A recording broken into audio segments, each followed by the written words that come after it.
Hey guys, back with అందర్ short video. నేను బాబుగడ్ అయితే హైదరాబాద్ వెళ్ళాము. మా అత్త వాళ్ళ కొడుకు పెళ్ళి అయితే ఉందని చెప్పేసి 1 వీక్ ముందే బయలుదేరిపోయాను. జాషి ఇంకా మా హస్బెండ్ నెక్స్ట్ మ్యారేజ్కి ఒక 2 డేస్ ముందు అట్లా వచ్చారనమాట. నేనైతే ఫస్ట్ భయపడ్డాను, బాబుగడ్తో ఒక్కరితోనే ఫస్ట్ టైం వెళ్ళడం కదా, అంతసేపు జర్నీ ఎట్లా ఉంటుందో ఏంటో, బాగా ఉంటాడా ఉండడా ఏడుస్తాడేమో అని. బట్ లిటరల్గా చాలా మంచిగా అయితే సపోర్ట్ చేశాడు, అస్సలు పేచీ పెట్టలేదన్నమాట. చక్కగా ఉన్నాడు జర్నీ అంతా.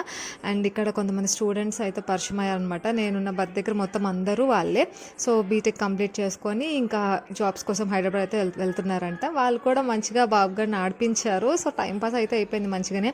అండ్ ఇక్కడికి వచ్చేసిన తర్వాత ఇంకా వీడికి టీవీ కోకోమలా ఇవే ఎక్కువైపోయినాయి. ఎందుకంటే కొత్త ప్లేస్ కొంచెం అలవాటు అవ్వడానికి టైం పడుతుంది అని చెప్పేసి కొంచెం టీవీకి ఎంగేజ్ చేశాను అనమాట. నెక్స్ట్ హల్దీ వీడియో కూడా పోస్ట్ చేస్తాను చూడండి. ఇక్కడైతే డెకోర్కి రెడీ చేస్తున్నారు. నైట్ 12 అయ్యింది డెకోర్ చేయడానికి వచ్చినప్పుడు. సో ఎట్లా ఉంటుంది నెక్స్ట్ వీడియోలో చూద్దరు కానీ. Subscribe please, by.